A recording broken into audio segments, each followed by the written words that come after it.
किसी भी क्षण युद्ध का शंखनाद हो जाएगा महाराज। दोनों सेनाएं सज्ज हैं।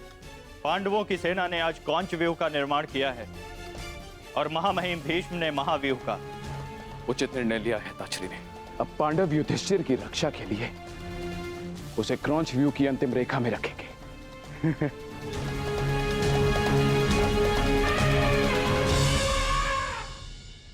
युद्ध भूमि में कुछ असामान्य घटित हुआ है महाराज, जिसका किसी को अनुमान नहीं था।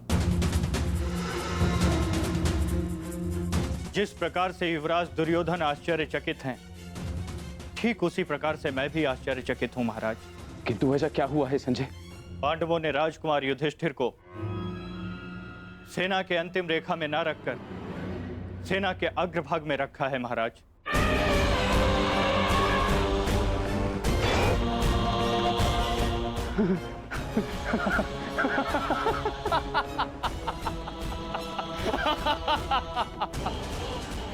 लगता है दूसरे ही दिन युद्ध हार जाना चाहते हैं पांडव, तभी तो ऐसी मूर्खता कर रहे हैं। अब मेरे पुत्र दुर्योधन के पंजों से युधिष्ठिर को कोई भी नहीं बचा सकता, कोई भी नहीं। मरेंगे, मरेंगे ये सब।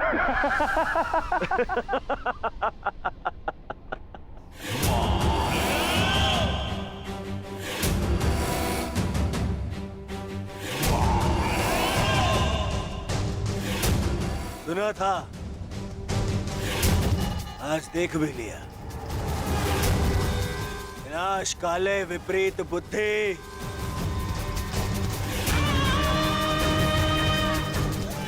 युधिष्ठिर को सबसे आगे खड़ा करके आश्चर्यचकित कर दिया इन पांडवों ने।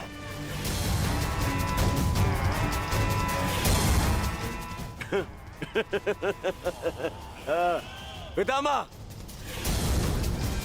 देख रहे हैं, इन पांडवों ने स्वयं ही हमारा कार्य सरल कर दिया।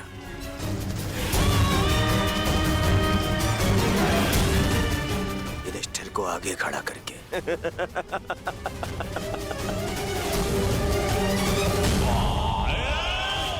अब आज ही इस युधिष्ठिर को बंदी बनाकर इस युद्ध का अंत कर दूंगा मैं, आज ही।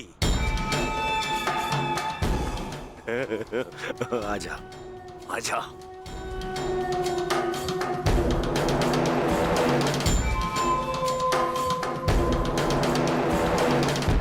कल अंगराज ने उत्सव मनाने से रोक दिया था, आज अवश्य मनाएंगे।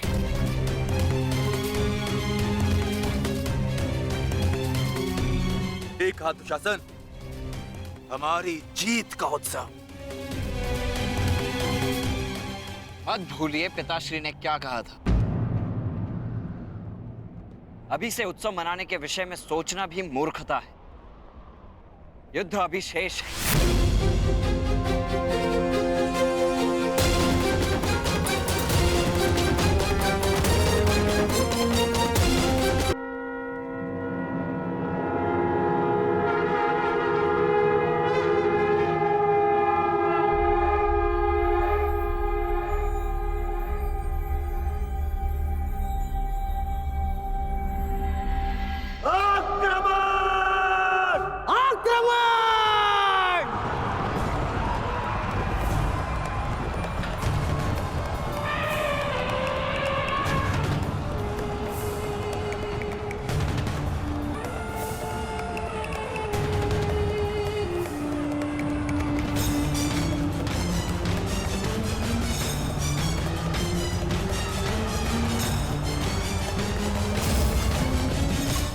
पांडव आक्रमण क्यों नहीं कर रहे? योजना क्या है इनकी?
पीछे चिन्ह, वो भी उल्टी दिशा में।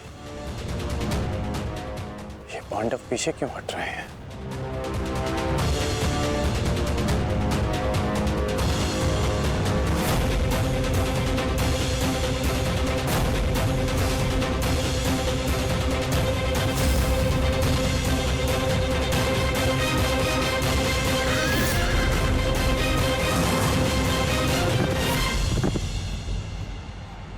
अरे वो तो पीछे हट रहे हैं।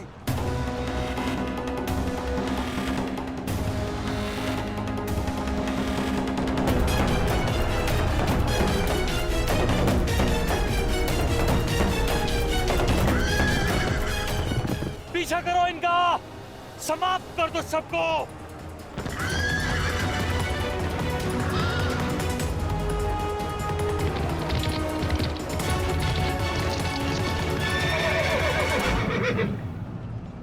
महामहिम, ये पांडुपुत्र करना क्या चाहते हैं? इस प्रकार पीछे लौट जाने के दो ही कारण हो सकते हैं। प्रथम, सेना के किसी प्रमुख की मृत्यु, या फिर पराजय का भय।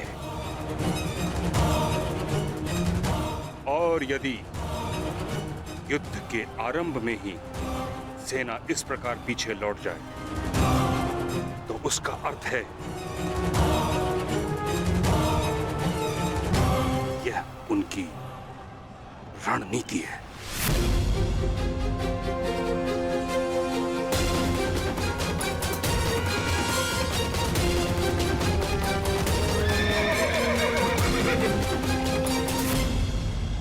उनकी रणनीति है।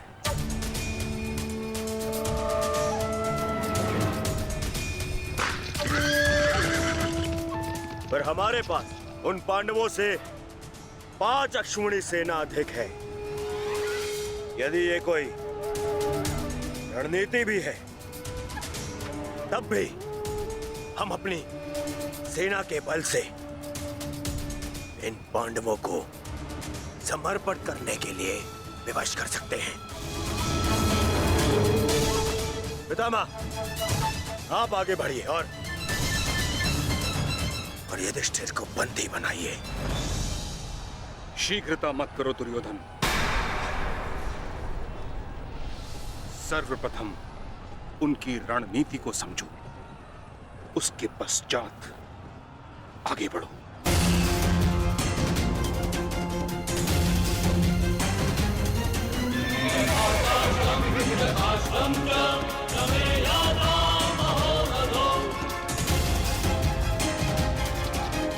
जितना सरल ये दिख रहा है, ये उतना सरल होना नहीं चाहिए। कुछ तो गड़बड़ है।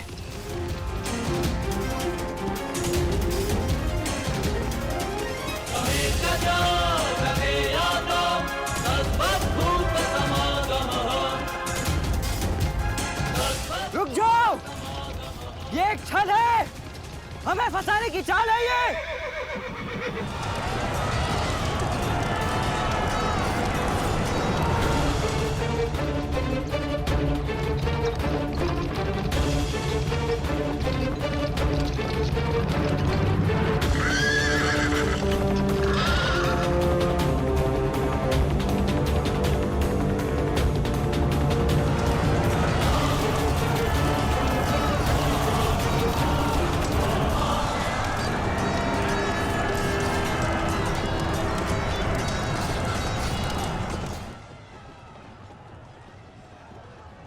दुशासन और अश्वत्थामा अपनी सेना को लेकर कौरव सेना से अलग हो गए हैं महाराज। यह अवश्य ही पांडव सेना की कोई सोची समझी रणनीति है।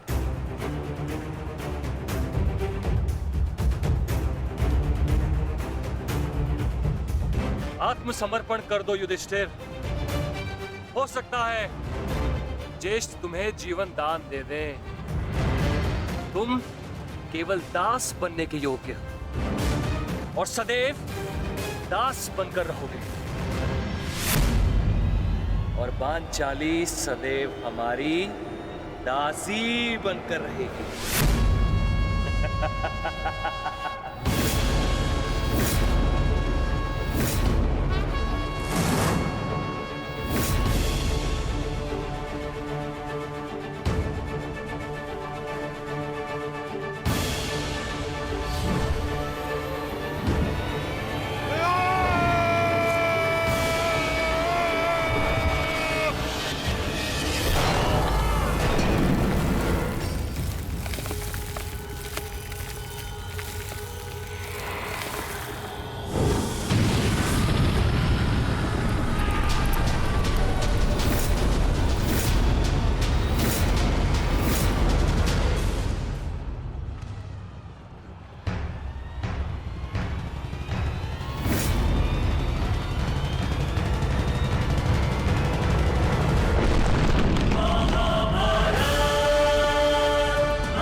शस्त्र अस्त्र चलाओ पार्थ।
अब जिन्हें हमसे लड़ना था वो शत्रु आपस में ही लड़ बैठेंगे पार्थ। आज तुम्हारा बल इस धरा पर धराशाय होगा।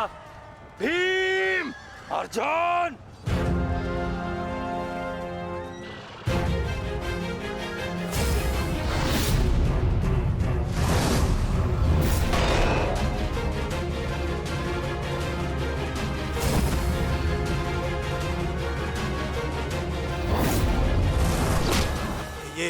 ये क्या हो रहा है?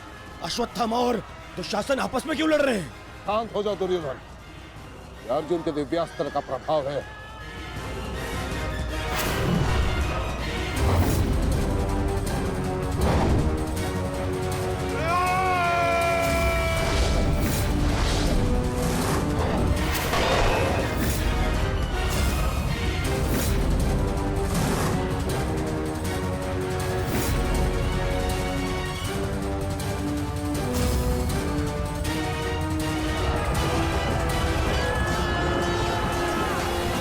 राजकुमार अर्जुन ने त्वस्तर अस्त्र का प्रयोग किया है महाराज। ये प्राचीन और बहुत ही दुर्लभ अस्त्र है। ये सैनिकों को भ्रमित करता है महाराज, और अपने ही सैनिकों में मृत्यु का भय और अपना सबसे बड़ा शत्रु दिखाई देता है महाराज, और वो आपस में ही लड़कर मर जाते हैं महाराज।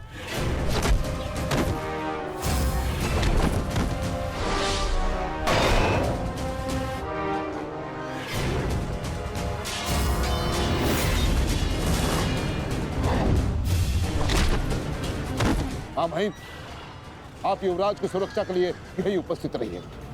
मैं शीघ्र आता हूं।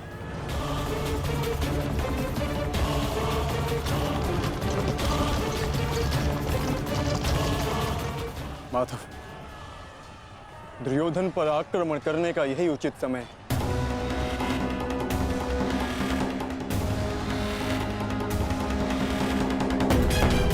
अंतिम प्रहार का समय आ गया है। सारथी,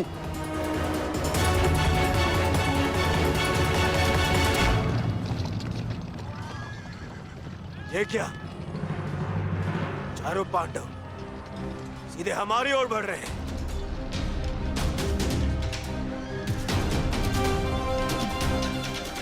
वो भी बिना किसी सुरक्षा पंक्ति के। संजय, इस अस्त्र की माया को किसी तरह तो समाप्त किया जा सकता है। कोई तो उपाय होगा। इसका उत्तर मेरे पास भी नहीं है महाराज, परंतु अवश्य ही राजकुमार अर्जुन के पास होगा, और कदाचित वो अपने पुत्र अभिमन्यु को इसकी काट बता रहे हैं महाराज। सत्य कीर्ति अस्त्र, इसे उपयोग केवल एक शक्तिशाली योद्धा ही कर सकता है। हमारे विपक्षियों में आचार्य द्रोण, पितामह और अंगराज कर्ण इसका उपयोग करना जानते हैं। कर्ण तो युद्ध में सम्मिलित नहीं, और आचार्य द्रोण और पितामह को इनकी रक्षा करने के लिए पहुंचने में समय लगेगा, इसलिए हम इसका लाभ उठा सकते हैं। परंतु तुम भूल रहे, युद्ध भूमि में एक और कुशल योद्धा है जो सत्य कीर्ति अस्त्र का प्रयोग करना जानता है।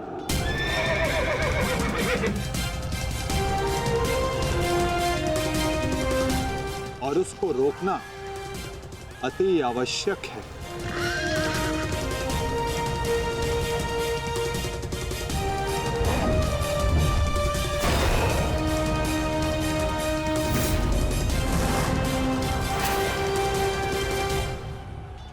जितने भी अस्त्र हैं ये शत्रु को भ्रमित कर देते हैं। परंतु इस भ्रम को तोड़ने का कोई तो उपाय होगा ना पिताश्री? एक ही अस्त्र है, सत्य कीर्ति अस्त्र।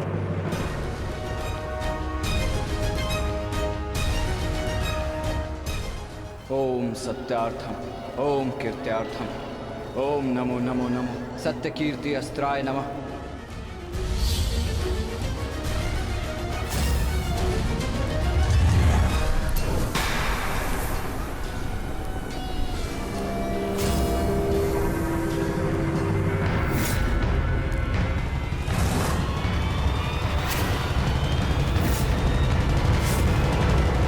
स्वागत है अभिमन्यु। वासुदेव ने सदा तुम्हारी प्रशंसा की और कल तो तुमने महामहिम भीष्म पितामह का मार्ग भी रोक दिया था। तुम में तुम्हारी इस असाधारण वीरता का मैं सम्मान करता हूं और प्रशंसा भी। परंतु इस समय मुझे मेरी सेना की रक्षा करनी और ऐसा करने से मुझे कोई नहीं रोक सकता। प्रशंसा तो तुम्हारी भी बहुत हो रही है वृषसेन। जिस वीरता से तुमने मेरे पिताश्री का सामना किया वो सराहनीय था। परंतु इस समय मेरा भी केवल एक ही लक्ष्य, तुम्हें रोकना। तो विलंब कैसा? मैं प्रस्तुत हूं।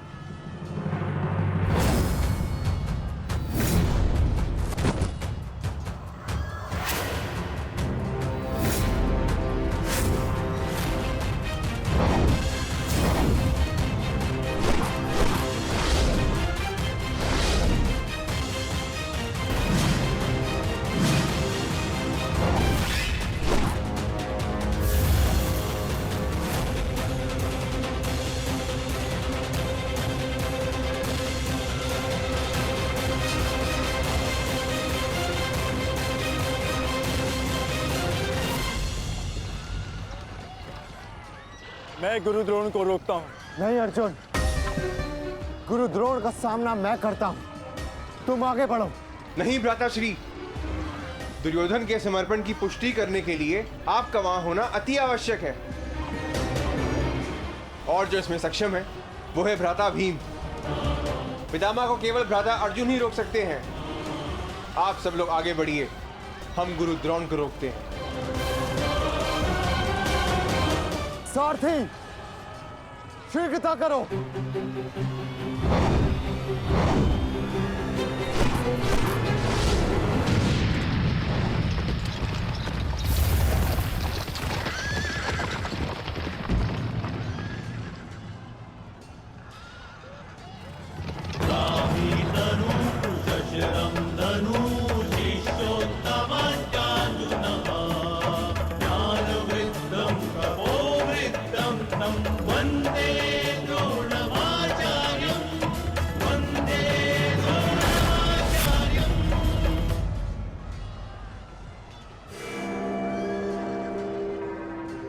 हस्तिनापुर नरेश, महाराज धृतराष्ट्र के ज्येष्ठ पुत्र दुर्योधन तक पहुंचने के लिए तुम्हें मेरा सामना करना होगा।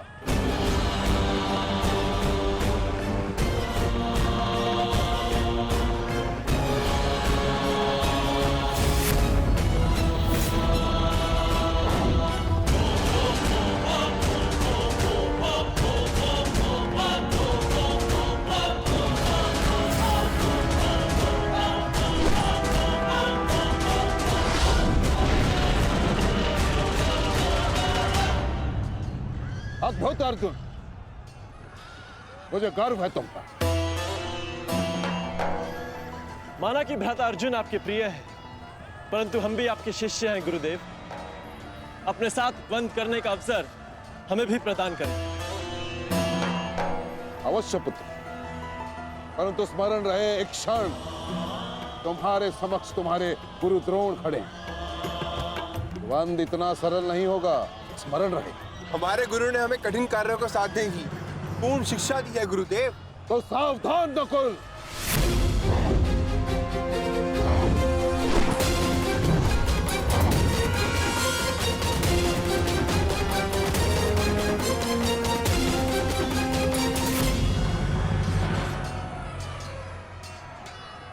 कहा था मैंने कि द्वंद्व सरल नहीं होगा।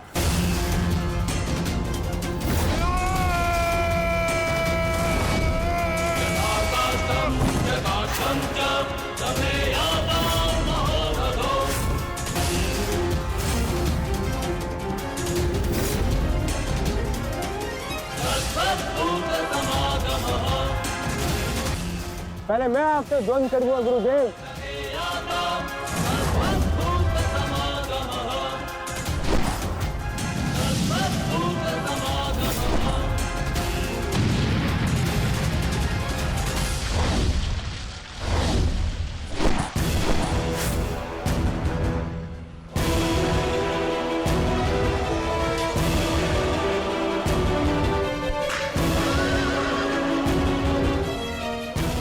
द्वंद्व का समय आ गया है। हमें पूरी शक्ति के साथ उनके साथ द्वंद्व करना होगा।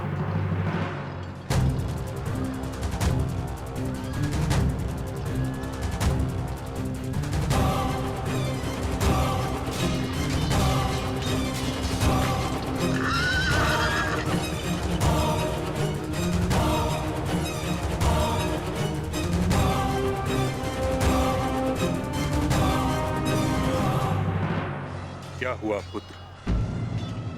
जो कर्तव्य पूर्ण करने आए हो